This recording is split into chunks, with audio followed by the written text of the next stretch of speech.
أعوذ بالله من الشيطان الرجيم بسم الله الرحمن الرحيم طاسيم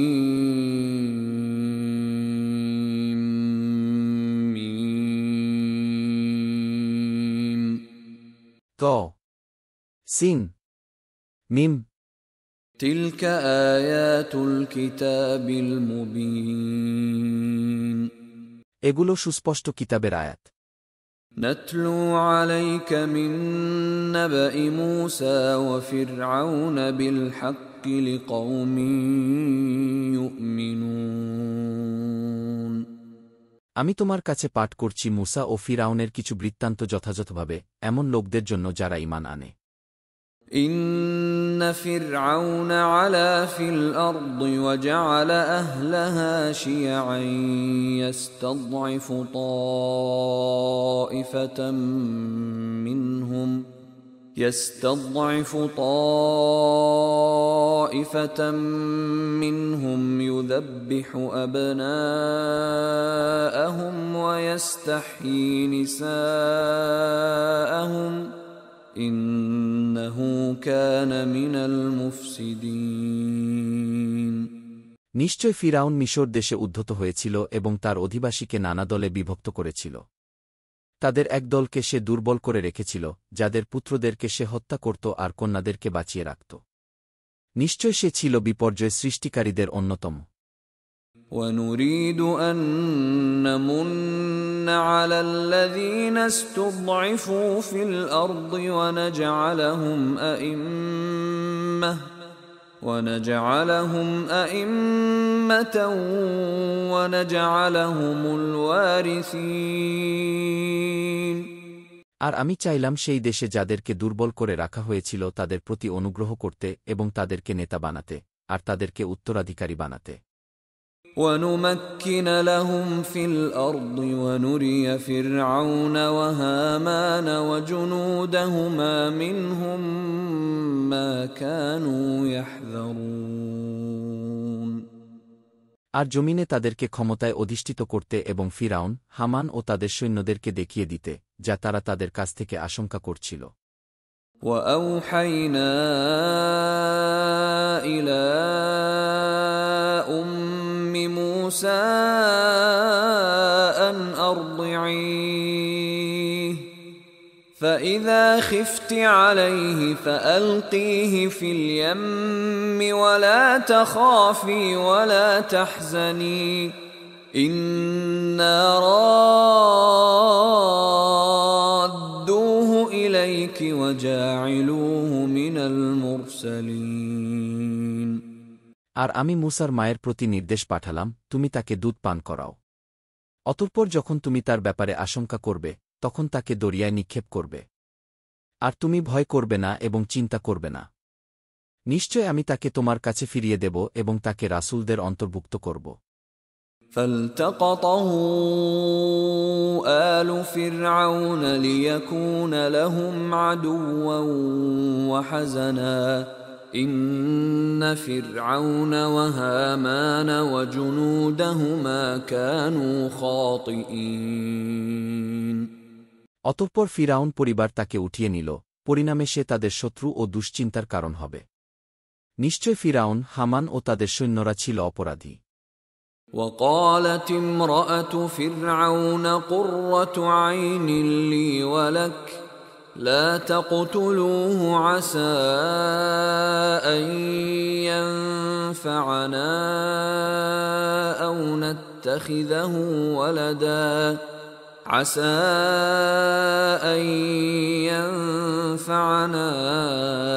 أو نتخذه ولدا وهم لا يشعرون আর ফিরআউনের স্ত্রী বলল, এ শিশুটি আমার ও তোমার চক্ষু শীতলকারী, তাকে হত্যা করো না। আশা করা যায় সে আমাদের কোনো উপকারে আসবে, অথবা আমরা তাকে সন্তান হিসেবে গ্রহণ করতে পারি। অথচ তারা উপলব্ধি করতে পারেনি। وأصبح فؤاد أم موسى فارغا إن كادت لتبدي به لولا ربطنا على قلبها لتكون من المؤمنين আর মুসার মায়ের অন্তর বিচলিত হয়ে উঠেছিল। সে তো তার পরিচয় প্রকাশ করেই দিত, যদি আমি তার অন্তরকে দৃঢ় করে না দিতাম, যাতে সে আস্থাশীলদের অন্তর্ভুক্ত হয়। وقالت لأخته قصيه فبصرت به عن جنب وهم لا يشعرون আর সে মুসার বোনকে বলল, এর পিছনে পিছনে যাও। সে দূর থেকে তাকে দেখছিল, কিন্তু তারা টের পায়নি। وحرمنا عليه المراضع من قبل فقالت هل أدلكم على أهل بيت يكفلونه لكم وهم له ناصحون আর আমি তার জন্য পূর্ব থেকেই ধাত্রী নিষিদ্ধ করে দিয়েছিলাম। তারপর মুসার বোন এসে বলল, আমি কি তোমাদেরকে এমন একটি পরিবারের সন্ধান দেব, যারা এই শিশুটিকে তোমাদের পক্ষে লালন পালন করবে এবং তারা তার শুভাকাঙ্ক্ষী হবে। فرددناه إلى أمه كي تقر عينها ولا تحزن ولتعلم أن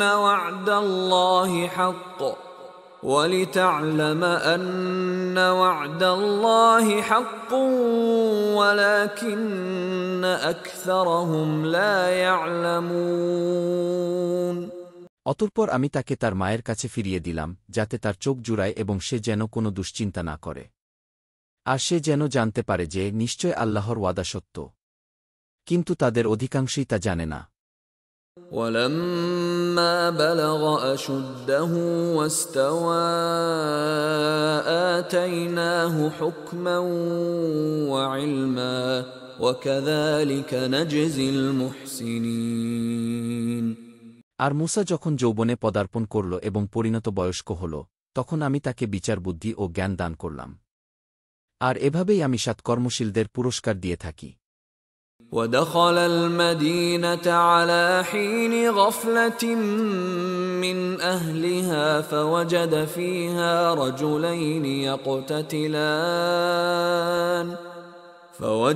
فيها رجلين يقتتلان هذا من شيعته وهذا من عدوه فاستغاثه الذي من شيعته على الذي من عدوه فوكزه موسى فقضى عليه قال هذا من عمل الشيطان إنه عدو مضل مبين আর সে শহরে প্রবেশ করল, যখন তার অধিবাসীরা ছিল অসতর্ক।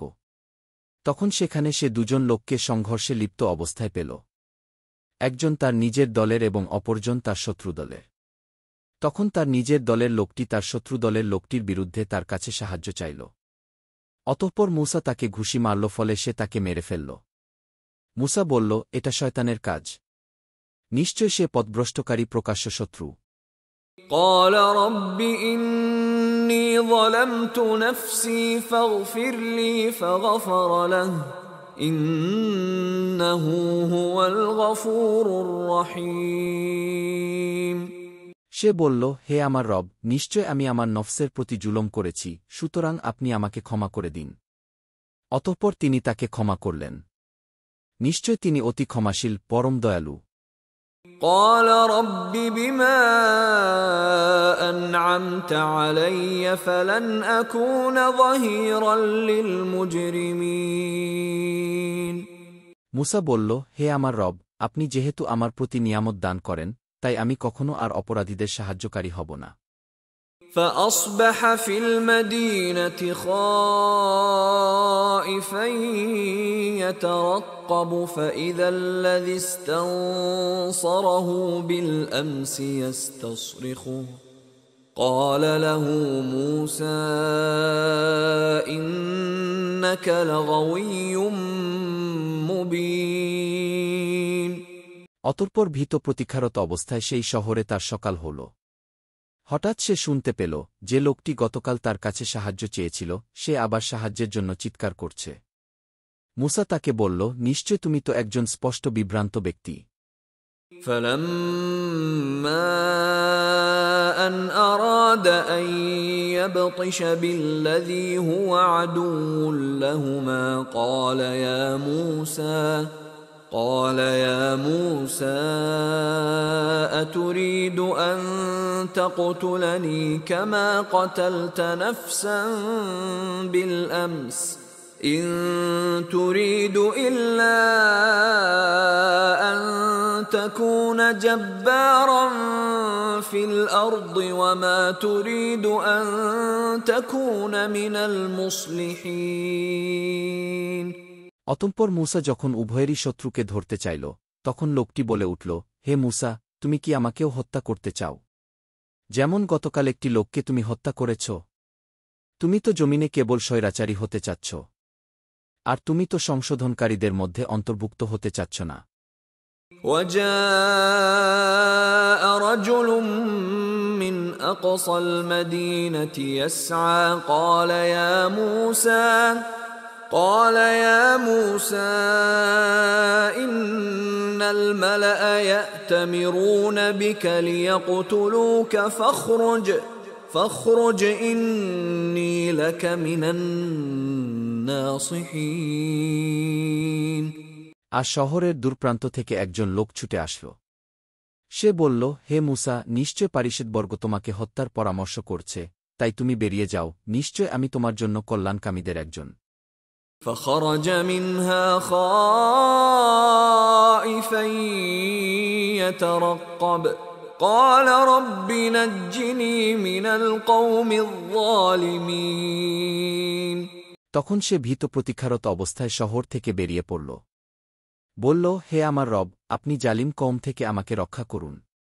ولما توجه تلقاء مدين قال عسى ربي أن يهديني سواء السبيل। আর যখন মূসা মাদিয়ান অভিমুখে রওনা করল তখন বলল, আশা করি আমার রব আমাকে সঠিক পথ প্রদর্শন করবেন। ولما ورد ماء مدين وجد عليه أمة من الناس يسقون ووجد من دونهم امرأتين تذودان قال ما خطبكما قالتا لا نسقي حتى يصدر الرعاء وأبونا شيخ كبير। আর যখন সে মাদিয়ানের পানির নিকট উপনীত হল তখন সেখানে একদল লোককে পেল যারা পশুদের পানি পান করাচ্ছে এবং তাদের ছাড়া দুজন নারীকে পেল যারা তাদের পশুগুলোকে আগলে রাখছে। সে বলল, তোমাদের ব্যাপার কি? তারা বলল, আমরা আমাদের পশুগুলোর পানি পান করাতে পারি না যতক্ষণ না রাখালরা তাদের পশুগুলো নিয়ে সরে যায়, আর আমাদের পিতা অতিবৃদ্ধ। فسقى لهما ثم تولى إلى الظل فقال رب إني لما أنزلت إلي من خير فقير। তখন মূসা তাদের পক্ষে পশুগুলোকে পানি পান করিয়ে দিল। তারপর ছায়ে ফিরে গেল এবং বলল, হে আমার রব, নিশ্চয় আপনি আমার প্রতি যে অনুগ্রহই নাজিল করবেন আমি তার মুখাপেক্ষী।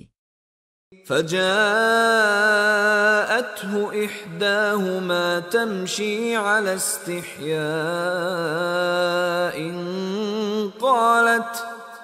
قالت إن أبي يدعوك ليجزيك أجر ما سقيت لنا فلما جاءه وقص عليه القصص قال لا تخف نجوت من القوم الظالمين।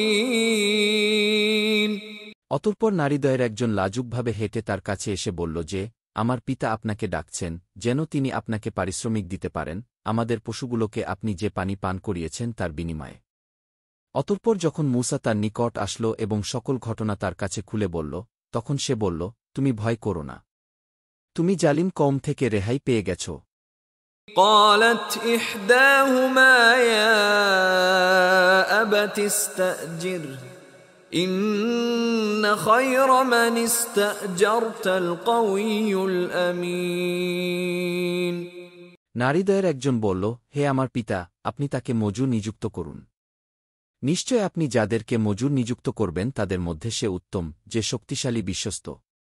قال إني أريد أن أنكحك إحدى ابنتي هاتين على أن تأجرني 8 حجج فإن أتممت 10 فمن عندك وما أريد أن أشق عليك ستجدني إن شاء الله من الصالحين।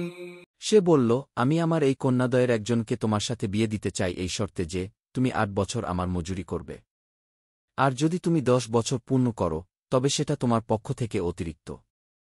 আমি তোমাকে কষ্ট দিতে চাই না। তুমি ইনশাআল্লাহ আমাকে সৎকর্মপরায়ণদের অন্তর্ভুক্ত পাবে।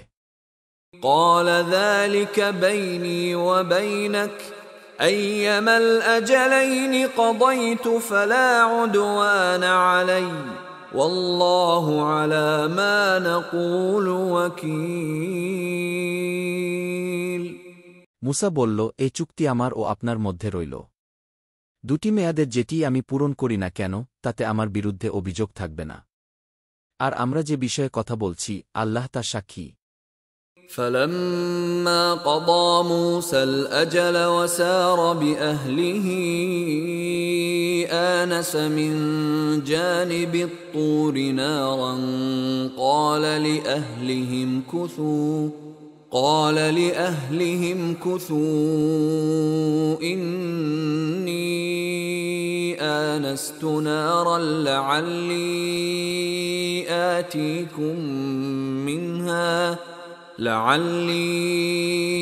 آتيكم منها بخبر أو جذوة من النار لعلكم تصطلون।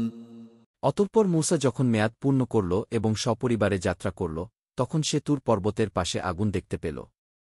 সে তার পরিবার পরিজনকে বলল, তোমরা অপেক্ষা করো, আমি আগুন দেখতে পেয়েছি, সম্ভবত আমি তা থেকে তোমাদের কাছে আনতে পারব কোনো খবর অথবা একটি জ্বলন্ত আঙ্গার যাতে তোমরা আগুন পোহাতে পারো।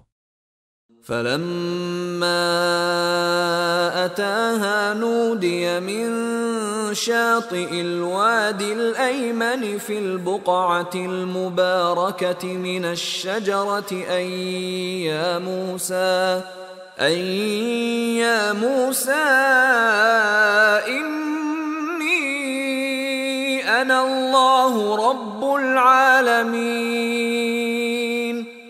অতঃপর যখন মূসা আগুনের নিকট আসল তখন উপত্যকার ডান পার্শ্বে পবিত্র ভূমিতে অবস্থিত বৃক্ষ থেকে তাকে আহ্বান করে বলা হল, হে মূসা, নিশ্চয় আমি আল্লাহ, সৃষ্টিকুলের রব। وأن ألق عصاك فلما رآها تهتز كأنها جان ولا مدبرا ولم يعقب يا موسى أقبل ولا تخف إنك من الآمنين। আর তুমি তোমার লাঠি ফেলে দাও। অতঃপর যখন সে ওটাকে দেখল সাপের মতো ছুটাছুটি করছে তখন সে পিছনের দিকে ছুটল এবং ফিরেও তাকাল না। বলা হল, হে মূসা, সামনে যাও এবং ভয় পেও না, নিশ্চয় তুমি নিরাপদ। أسلك يدك في جيبك تخرج بيضاء من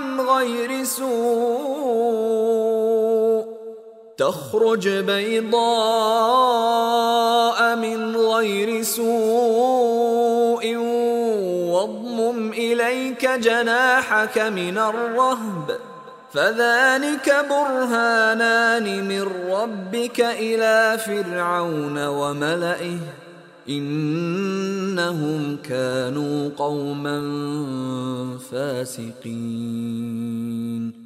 তোমার হাত তোমার বগলে রাখো, এটা ত্রুটিমুক্ত অবস্থায় শুভ্রোজ্জ্বল হয়ে বেরিয়ে আসবে। আর ভয় থেকে রক্ষার জন্য তোমার হাত তোমার নিজের দিকে মিলাও। অতঃপর এ দুটো তোমার রবের পক্ষ থেকে দুটি প্রমাণ, ফিরাউন ও তার পারিষদবর্গের জন্য। নিশ্চয় তারা ফাসিক কম। قال رب إني قتلت منهم نفسا فأخاف أن يقتلون। মুসা বলল, হে আমার রব, নিশ্চয় আমি তাদের এক ব্যক্তিকে হত্যা করেছি, তাই আমি আশঙ্কা করছি যে তারা আমাকে হত্যা করবে। وأخي هارون هو أفصح مني لسانا فأرسله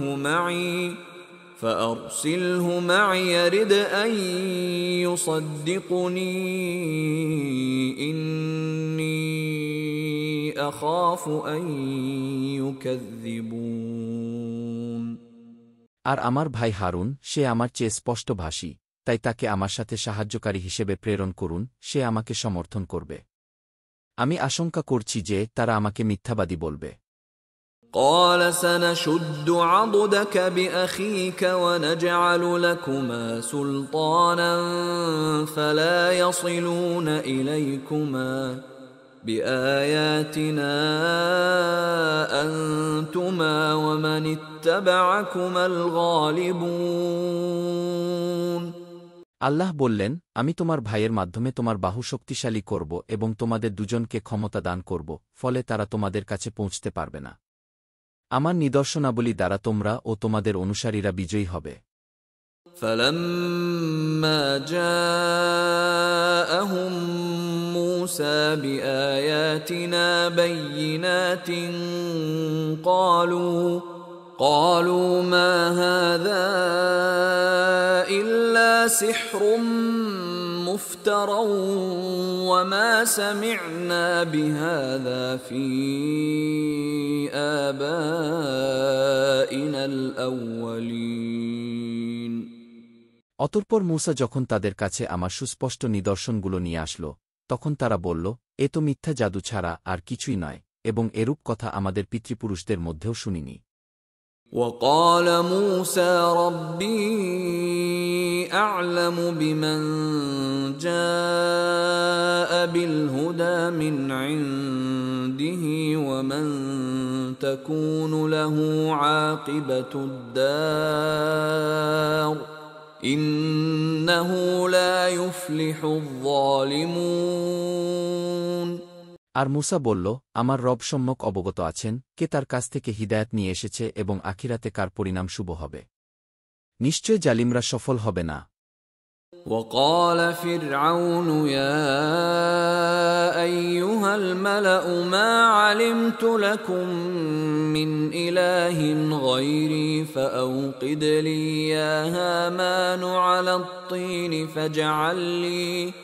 فاجعل لي صرحا لعلي أطلع إلى إله موسى وإني لأظنه من الكاذبين। আর ফিরাউন বলল, হে পারিষদবর্গ, আমি ছাড়া তোমাদের কোনো ইলাহ আছে বলে আমি জানি না। অতএব হে হামান, আমার জন্য তুমি ইট পোড়াও, তারপর আমার জন্য একটি প্রাসাদ তৈরি কর, যাতে আমি মূসার ইলাহকে দেখতে পাই। আর নিশ্চয় আমি মনে করি সে মিথ্যাবাদীদের অন্তর্ভুক্ত। واستكبر هو وجنوده في الأرض بغير الحق وظنوا أنهم إلينا لا يرجعون। আর ফিরাউন ও তার সেনাবাহিনী অন্যায়ভাবে জমিনে অহংকার করেছিল এবং তারা মনে করেছিল যে তাদেরকে আমার নিকট ফিরিয়ে আনা হবে না। فأخذناه وجنوده فنبذناهم في اليم فانظر كيف كان عاقبة الظالمين। অতঃপর আমি তাকে ও তার সেনাবাহিনীকে পাকড়াও করলাম, তারপর তাদেরকে সমুদ্রে নিক্ষেপ করলাম। অতএব দেখো জালিমদের পরিণাম কিরূপ হয়েছিল। وجعلناهم أئمة يدعون إلى النار ويوم القيامة لا ينصرون আর আমি তাদেরকে নেতা বানিয়েছিলাম, তারা জাহান্নামের দিকে আহ্বান করত এবং কিয়ামতের দিন তাদেরকে সাহায্য করা হবে না। وأتبعناهم في هذه الدنيا لعنة ويوم القيامة هم من المقبوحين এ জমিনে আমি তাদের পিছনে অভিসম্পাত লাগিয়ে দিয়েছি, আর কিয়ামতের দিন তারা হবে ঘৃণিতদের অন্তর্ভুক্ত। ولقد آتينا موسى الكتاب من بعد ما أهلكنا القرون الأولى بصائر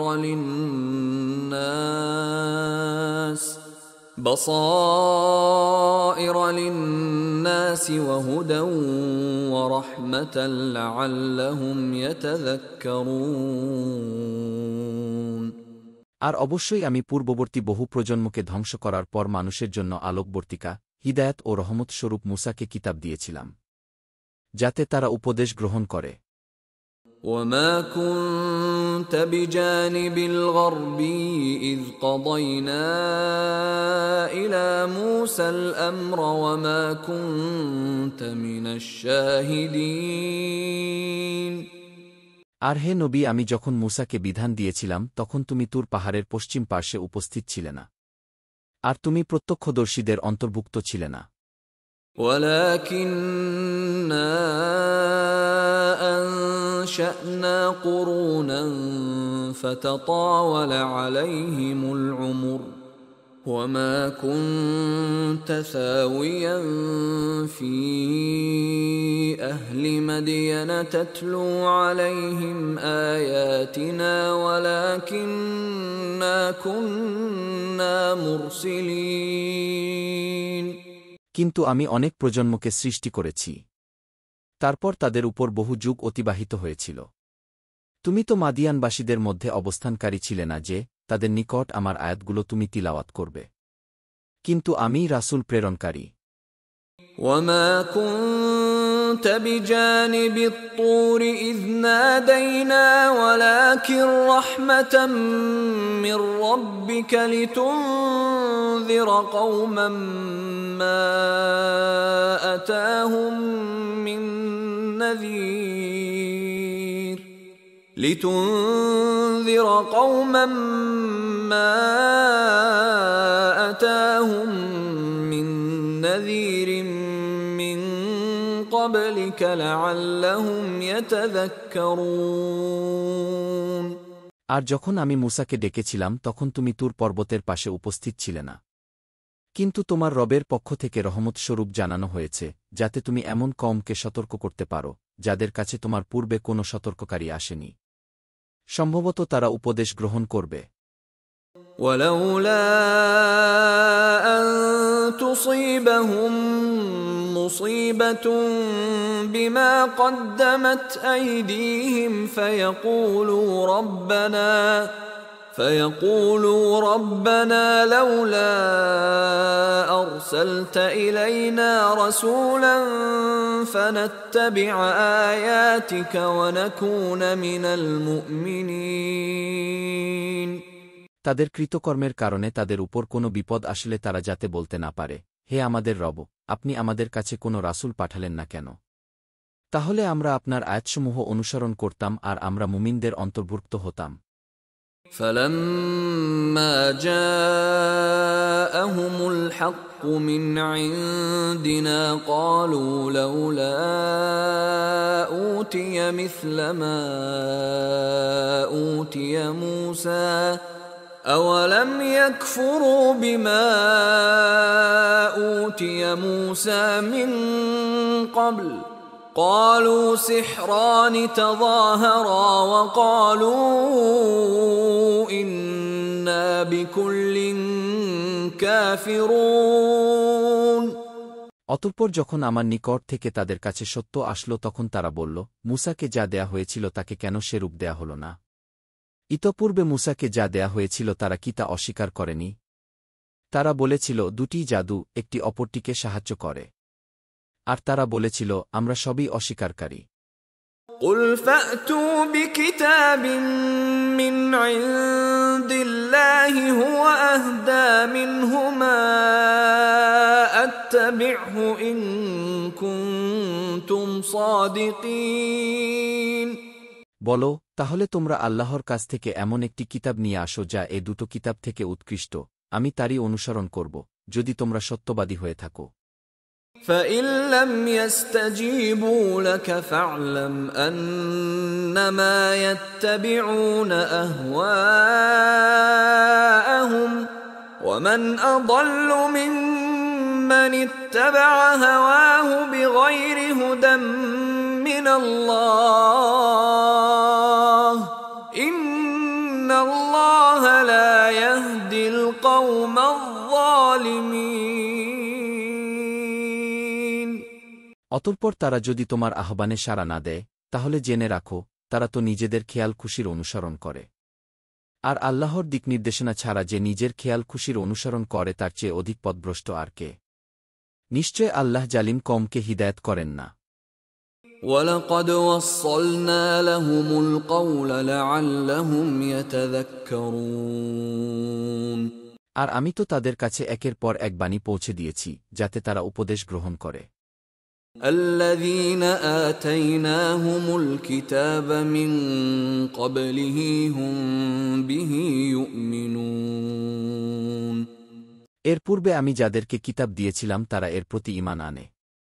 وَإِذَا يُتْلَى عَلَيْهِمْ قَالُوا آمَنَّا بِهِ إِنَّهُ الْحَقُّ مِنْ رَبِّنَا إِنَّا كُنَّا مِنْ قَبْلِهِ مُسْلِمِينَ।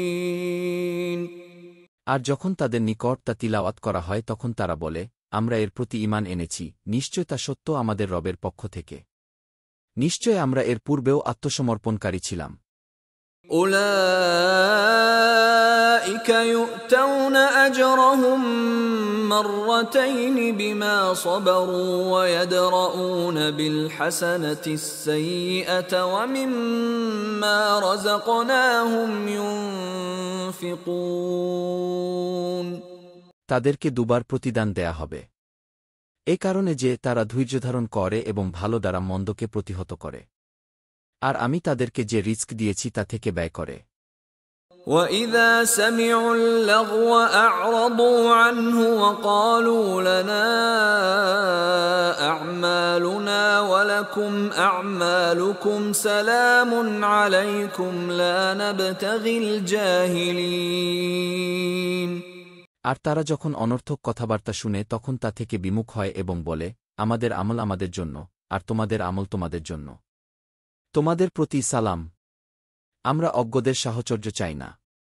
إنك لا تهدي من أحببت ولكن الله يهدي من يشاء وهو أعلم بالمهتدين। নিশ্চয় তুমি যাকে ভালোবাসো তাকে তুমি হিদায়াত দিতে পারবে না, বরং আল্লাহই যাকে ইচ্ছা হিদায়াত দেন, আর হিদায়াতপ্রাপ্তদের ব্যাপারে তিনি ভালো জানেন। وقالوا إن نتبع الهدى معك نتخطف من أرضنا أولم نمكن لهم حرما آمنا يجبى إليه ثمرات كل شيء رزقا من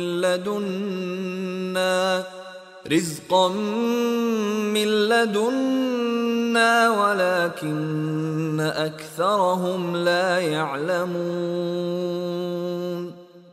আর তারা বলে, আমরা যদি তোমার সাথে হিদায়াতের অনুসরণ করি তবে আমাদেরকে আমাদের দেশ থেকে উৎখাত করা হবে।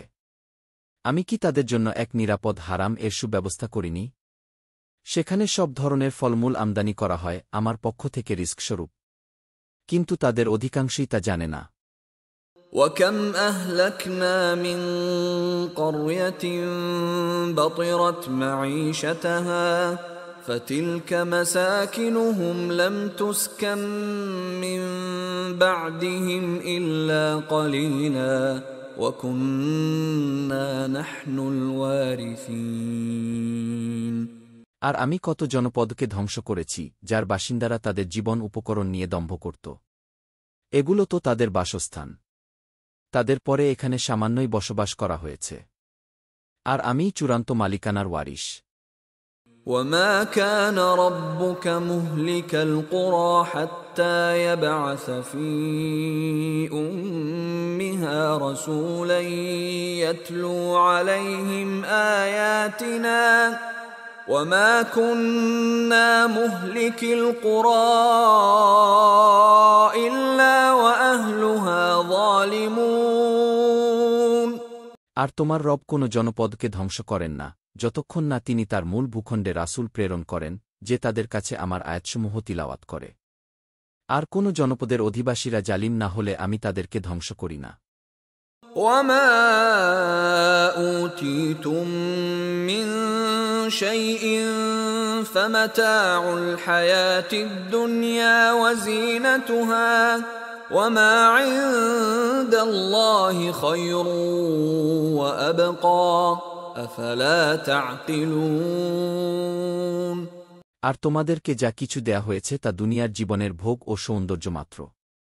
আর আল্লাহর কাছে যা আছে তাই উত্তম ও স্থায়ী। তোমরা কি বুঝবে না? أفمن وعدناه وعدا حسنا فهو لاقيه كمن متعناه متاع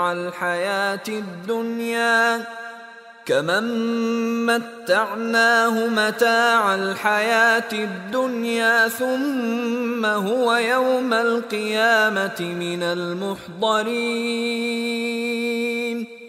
আমি যাকে উত্তম ওয়াদা দিয়েছি সে তা পাবেই। সে কি তার মতোই যাকে আমি দুনিয়ার জীবনের ভোগসামগ্রী দিয়েছি? তারপর কিয়ামতের দিনে সে উপস্থিতকৃতদের মধ্যে থাকবে।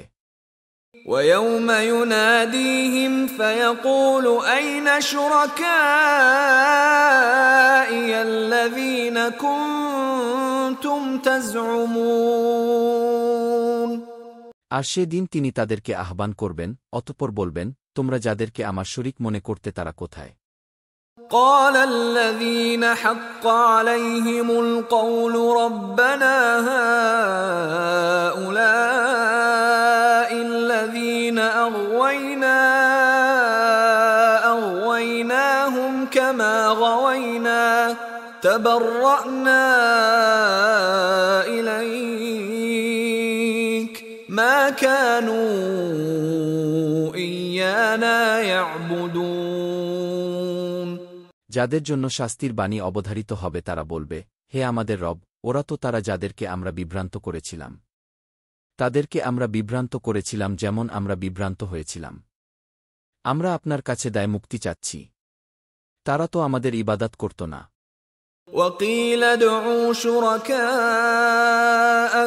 فدعوهم فلم يستجيبوا لهم ورأوا العذاب لو أنهم كانوا يهتدون আর বলা হবে, তোমাদের দেবতাগুলোকে ডাকো, অতঃপর তারা তাদেরকে ডাকবে, তখন তারা তাদের ডাকে সাড়া দেবে না। আর তারা আযাব দেখতে পাবে। হায়, এরা যদি সৎপথ প্রাপ্ত হতো। ويوم يناديهم فيقول ماذا أجبتم المرسلين আর সেদিন আল্লাহ তাদেরকে ডেকে বলবেন, তোমরা রাসূলদেরকে কি জবাব দিয়েছিলে? فعميت عليهم الأنباء يومئذ فهم لا يتساءلون অতঃপর সেদিন সকল সংবাদ তাদের কাছ থেকে গোপন হয়ে যাবে, তখন তারা পরস্পরকে জিজ্ঞাসা করতে পারবে না। فأما من تاب وآمن وعمل صالحا فعسى أن يكون من المفلحين তবে যে তাওবা করেছিল, ঈমান এনেছিল এবং সৎকর্ম করেছিল, আশা করা যায় সে সাফল্য অর্জনকারীদের অন্তর্ভুক্ত হবে। وَرَبُّكَ يَخْلُقُ مَا يَشَاءُ وَيَخْتَارُ مَا كَانَ لَهُمُ الْخِيَرَةُ সুবহানাল্লাহি ওয়া তাআলা আম্মা ইউশরিকুন। আর তোমার রব যা ইচ্ছা সৃষ্টি করেন এবং মনোনীত করেন তাদের কোনো এখতিয়ার নাই। আল্লাহ পবিত্র মহান এবং তারা যা শরিক করে তিনি তা থেকে ঊর্ধ্বে। وَرَبُّكَ يَعْلَمُ مَا تُكِنُّ صُدُورُهُمْ وَمَا يُعْلِنُونَ। আর তোমার রব জানেন তাদের অন্তর যা গোপন করে আর তারা যা প্রকাশ করে। وَهُوَ اللَّهُ لَا إِلَٰهَ إِلَّا هُوَ لَهُ الْحَمْدُ فِي الْأُولَى وَالْآخِرَةِ وَلَهُ الْحُكْمُ وَإِلَيْهِ تُرْجَعُونَ। আর তিনিই আল্লাহ, তিনি ছাড়া কোনো সত্য ইলাহ নেই। দুনিয়া ও আখিরাতে সমস্ত প্রশংসা তারই, বিধান তারই। আর তার কাছেই তোমরা প্রত্যাবর্তিত হবে। قُلْ أَرَأَيْتُمْ إِن جَعَلَ اللَّهُ عَلَيْكُمُ اللَّيْلَ سَرْمَدًا إِلَى يَوْمِ الْقِيَامَةِ مَنْ إِلَٰهٌ غَيْرُ اللَّهِ يَأْتِيكُم بِضِيَاءٍ أَفَلَا تَسْمَعُونَ। বলো, তোমরা ভেবে দেখেছ কি, যদি আল্লাহ রাতকে তোমাদের উপর কিয়ামত পর্যন্ত স্থায়ী করে দেন, তবে তার পরিবর্তে কোনো ইলাহ আছে কি যে তোমাদের আলো এনে দেবে? তবুও কি তোমরা শুনবে না? قُلْ أَرَأَيْتُمْ إِن جَعَلَ اللَّهُ عَلَيْكُمُ النَّهَارَ سَرْمَدًا إِلَى يَوْمِ الْقِيَامَةِ مَنْ إِلَٰهٌ غَيْرُ اللَّهِ يَأْتِيكُم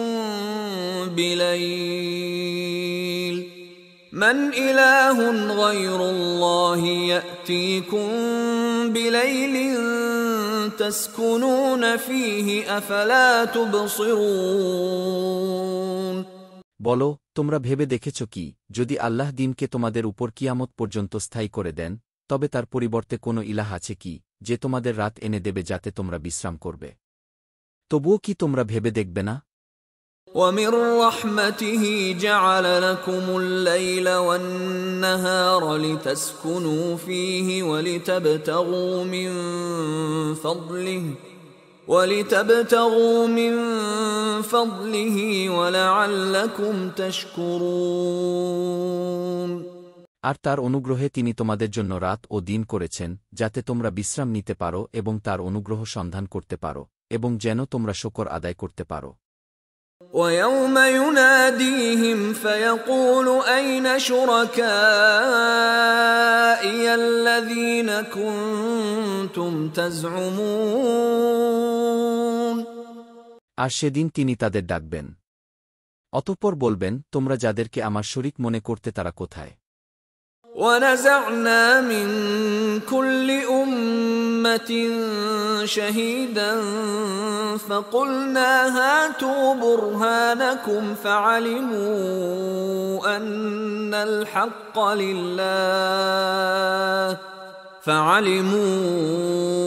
أَنَّ الْحَقَّ لِلَّهِ وَضَلَّ عَنْهُم مَّا كَانُوا يَفْتَرُونَ।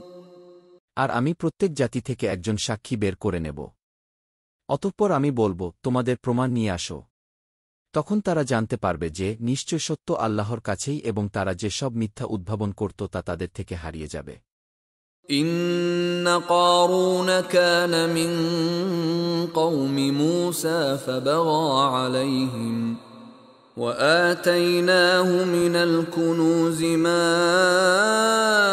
إِنَّ مَفَاتِحَهُ لَتَنُوءُ بِالْعُصْبَةِ أُولِي الْقُوَّةِ إِذْ قَالَ لَهُ قَوْمُهُ لَا تَفْرَحْ إِنَّ اللَّهَ لَا يُحِبُّ الْفَرِحِينَ। নিশ্চয় কারুন ছিল মুসার কমভুক্ত। অতঃপর সে তাদের উপর অধ্যত্ব প্রকাশ করে। অথচ আমি তাকে এমন ধনভাণ্ডার দান করেছিলাম যে নিশ্চয় তার চাবিগুলো একদল শক্তিশালী লোকের উপর ভারী হয়ে যেত। স্মরণ করো যখন তার কওম তাকে বলল, দম্ভ করো না। নিশ্চয় আল্লাহ দাম্ভিকদের ভালোবাসেন না। وَابْتَغِ فِيمَا آتَاكَ اللَّهُ الدَّارَ الْآخِرَةَ ولا تنس نصيبك من الدنيا وأحسن كما أحسن الله إليك ولا تبغ الفساد في الأرض إن الله لا يحب المفسدين।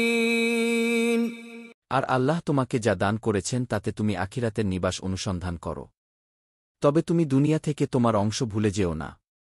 তোমার প্রতি আল্লাহ যেরূপ অনুগ্রহ করেছেন তুমিও সেরূপ অনুগ্রহ করো। আর জমিনে ফাসাদ করতে চেও না। নিশ্চয় আল্লাহ ফাসাদকারীদের ভালোবাসেন না।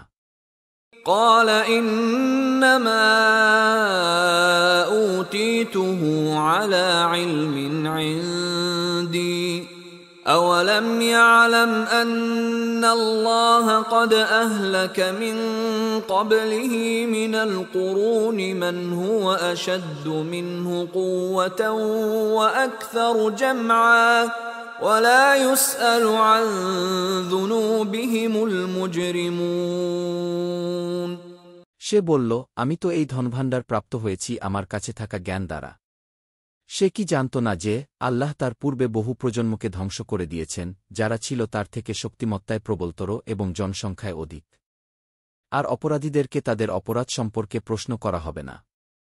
فخرج على قومه في زينته قال الذين يريدون الحياة الدنيا يا ليت لنا مثل ما أوتي قارون إنه لذو حظ عظيم। অতঃপর সে তার কওমের সামনে জাকজমকের সাথে বের হল। যারা দুনিয়ার জীবন চাইত তারা বলল, আহা, কারুনকে যেমন দেয়া হয়েছে আমাদেরও যদি তেমন থাকত। নিশ্চয় সে বিরাট সম্পদশালী। وقال الذين أوتوا العلم ويلكم ثواب الله خير لمن آمن وعمل صالحا ولا يلقاها إلا الصابرون। আর যারা জ্ঞান প্রাপ্ত হয়েছিল তারা বলল, ধিক তোমাদেরকে। আল্লাহর প্রতিদানই উত্তম যে ঈমান আনে ও সৎকর্ম করে তার জন্য। আর তা শুধু সবরকারীরাই পেতে পারে। فخسفنا به وبداره الأرض فما كان له من فئة ينصرونه من دون الله وما كان من المنتصرين। অতঃপর আমি কারুন ও তার প্রাসাদকে মাটিতে দাবিয়ে দিলাম। তখন তার জন্য এমন কোনো দল ছিল না যে আল্লাহর মোকাবিলায় তাকে সাহায্য করতে পারত, এবং সে নিজেও নিজেকে সাহায্য করতে সক্ষম ছিল না।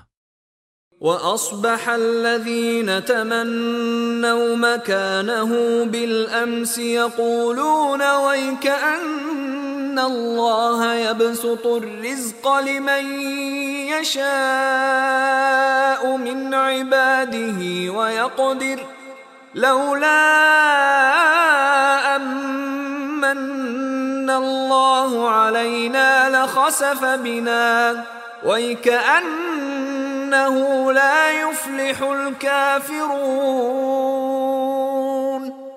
আর গতকাল যারা তার মতো হতে প্রত্যাশা করেছিল তারা বলতে লাগল, আশ্চর্য! দেখলে তো আল্লাহ তার বান্দাদের মধ্য থেকে যার জন্য ইচ্ছা রিজক প্রসারিত অথবা সংকুচিত করেন। যদি আল্লাহ আমাদের প্রতি অনুগ্রহ না করতেন তবে আমাদেরকেও তিনি দাবিয়ে দিতেন। দেখলে তো কাফিররা সফল হয় না। تلك الدار الآخرة نجعلها للذين لا يريدون علوا في الأرض ولا فسادا والعاقبة للمتقين। এই হচ্ছে আখিরাতের নিবাস যা আমি তাদের জন্য নির্ধারিত করি, যারা জমিনে অধ্যত্ব দেখাতে চায় না এবং ফাসাদও চায় না। আর শুভ পরিণাম মুত্তাকিদের জন্য। من جاء بالحسنة فله خير منها ومن جاء بالسيئة فلا يجزى الذين عملوا السيئات إلا ما كانوا يعملون। কেউ পুণ্য নিয়ে আসলে তার জন্য থাকবে তা থেকে উত্তম প্রতিদান। আর কেউ পাপ নিয়ে আসলে তবে যারা মন্দকর্ম করেছে তাদের শুধু তারই প্রতিদান দেওয়া হবে যা তারা করেছে। ইন্নাল্লাযী ফারাদা আলাইকাল কুরআন লারাদ্দুকা ইলা মাআদ কুর রাব্বী আ'লামু মান জাআ বিল হুদা ওয়া মান হুয়া ফী দালালিম মুবিন। নিশ্চয় যিনি তোমার প্রতি কুরআনকে বিধানস্বরূপ দিয়েছেন অবশ্যই তিনি তোমাকে প্রত্যাবর্তনস্থলে ফিরিয়ে নেবেন। বলো, আমার রব বেশি জানেন কে হিদায়াত নিয়ে এসেছে আর কে রয়েছে স্পষ্ট পথভ্রষ্টতায়। وما كنت ترجو أن يلقى إليك الكتاب إلا رحمة من ربك فلا تكونن ظهيرا للكافرين। আর তুমি আশা করছিলে না যে তোমার প্রতি কিতাব নাজিল করা হবে, বরং তা তোমার রবের পক্ষ থেকে রহমতস্বরূপ। অতএব তুমি কখনো কাফিরদের জন্য সাহায্যকারী হয় না। ولا يصدنك عن آيات الله بعد إذ أنزلت إليك وادع إلى ربك ولا تكونن من المشركين। আর আল্লাহর আয়াতসমূহ তোমার প্রতি নাজিল হওয়ার পর তারা যেন তোমাকে তা থেকে বিরত রাখতে না পারে, তোমার রবের প্রতি তুমি আহ্বান করো এবং তুমি মুশরিকদের অন্তর্ভুক্ত হয় না। ولا تدع مع الله إلها آخر لا إله إلا هو كل شيء هالك إلا وجهه له الحكم وإليه ترجعون। আল্লাহর সাথে অন্য কোনো ইলাহকে ডেকো না, তিনি ছাড়া কোনো সত্য ইলাহ নেই। তার চেহারা ছাড়া সব কিছুই ধ্বংসশীল, সিদ্ধান্ত তারই এবং তার কাছেই তোমাদেরকে ফিরিয়ে নেওয়া হবে।